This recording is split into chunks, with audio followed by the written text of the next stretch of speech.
여러분 안녕하세요. 영양사 윤번입니다. 반갑습니다. 여러분, 며칠 전에 방영된 SBS 스페셜 2019 끼니 반란 간헐적 단식 편에 대해서 보신 적 있으신가요? 네, 저도 굉장히 흥미있는 주제라서 두 편을 모두 잘 봤는데요.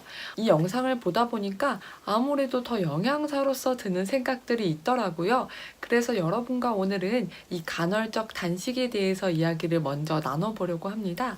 1편에서는 영양사가 생각한 올바른 간헐적 단식, 그리고 올바른 FMD 식단에 대해서 이야기를 나눠볼까 하고요. 그리고 2편에서는 이 FMD 식단을 어떻게 좀 구체적으로 세울 수 있는지 좀 자세하게 직접 조리를 해보면서 여러분과 이야기를 나눠보려고 합니다. 먼저 제 1편은 영양사가 생각한 올바른 간헐적 단식입니다.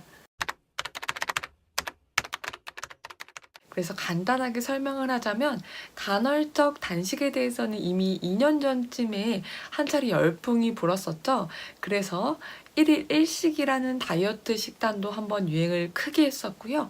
그리고 간헐적 단식에 대한 부분도 관심도가 크게 높아졌었습니다. 간헐적 단식이란 일정 시간까지만 음식을 섭취하고 그 외의 시간은 공복인 상태를 유지하는 것. 그게 바로 간헐적인 단식인데요.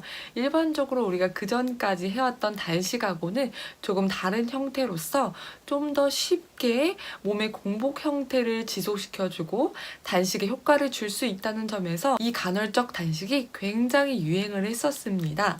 그런데 이번에 SBS 스페셜 간헐적 단식에서는 먹는 간헐적 단식에 대한 특별히 2편까지 그렇게 제작이 됐어요. 저는 간헐적 단식을 사실은 여러분들이 아주 기본적인 영양 지식에서 출발을 하셨으면 좋겠어요.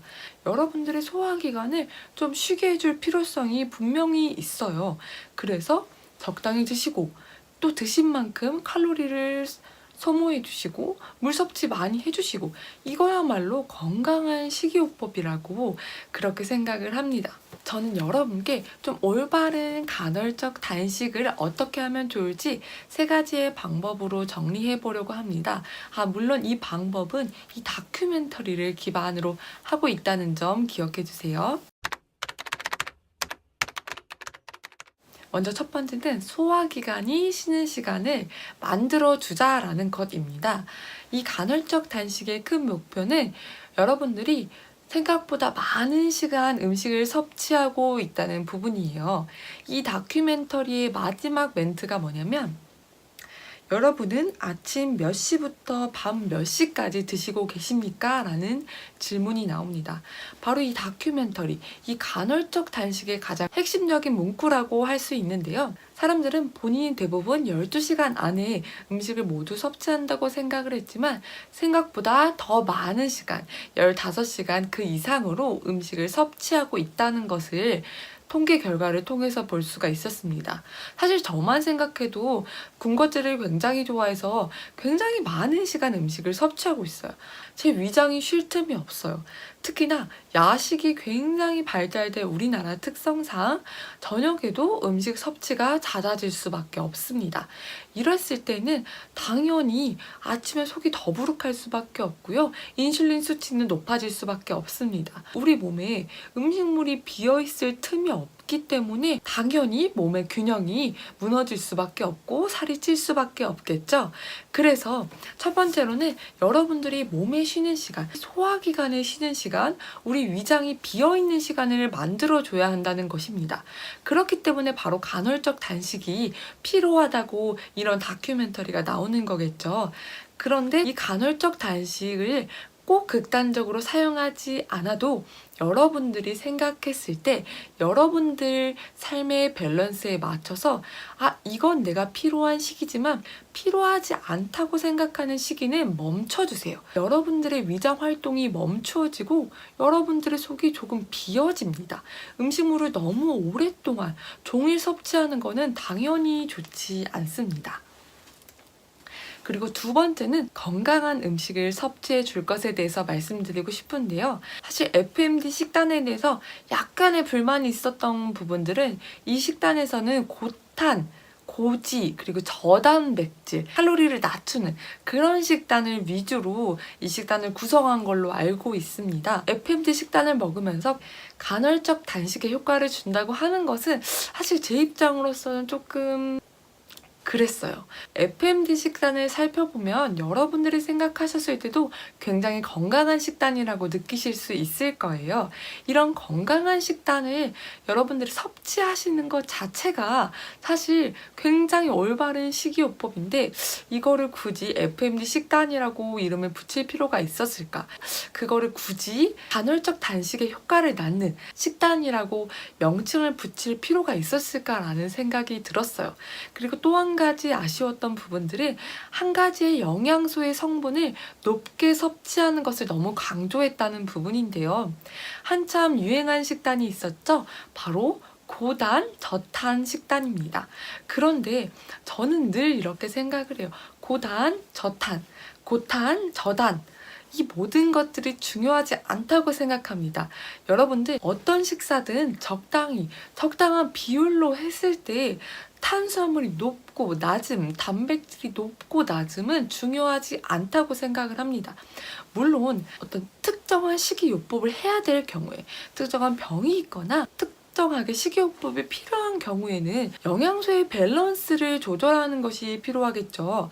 그러나 일반식의 경우에 어떤 영양소를 특정하게 많이 섭취하고 특정하게 조금 섭취한다고 해서 건강이 좋아지고 나빠지고의 차이를 강조한다는 것에 대해서는 좀 불만을 가지고 있습니다. 여러분들이 건강한 탄수화물, 건강한 단백질, 건강한 지방을 탄수화물 6, 단백질 2, 지방 2 혹은 탄수화물 5, 단백질 3, 지방 이 정도 비율을 섭취하신다면 그 정도는 굉장히 저는 적절하고 건강한 식사라고 생각을 합니다. 어떤 탄수화물, 어떤 단백질, 어떤 지방을 먹느냐의 차이인 거지 그리고 총 칼로리가 얼마 그리고 내가 이 총 칼로리를 소모할 정도의 운동량이 있다는 것이 중요한 것이지 이 영양소의 높낮이로 이 식단을 정의한다는 것이 굉장히 아쉬웠어요. 네, 그리고 바로 세 번째는 저녁 식사 섭취율을 줄일 것인데요. 여러분들 다이어트 하실 때 가장 기본적으로 예전에 들으셨던 말 생각나시나요? 6시 이후 금식, 7시 이후 금식이라는 말이었습니다. 저만 해도 다이어트 할 때 저녁 6시 이후, 7시 이후에는 최대한 음식을 먹지 않는 거를 습관을 들이려고 많이 도전해 봤는데요. 우선 첫 번째로는 저녁 시간대는 활동량이 좀 줄어들기도 하고요. 그리고 저녁 시간대 활동량이 많다 할지라도 비만세포가 움직이는 시간이 다르고 여러분들이 저녁에 무언가를 드시고 잠자리 드셨을 때 그 다음날에 속이 더부룩하거나 위가 쓰린다는 경험은 누구나 해보셨을 거라고 생각을 해요.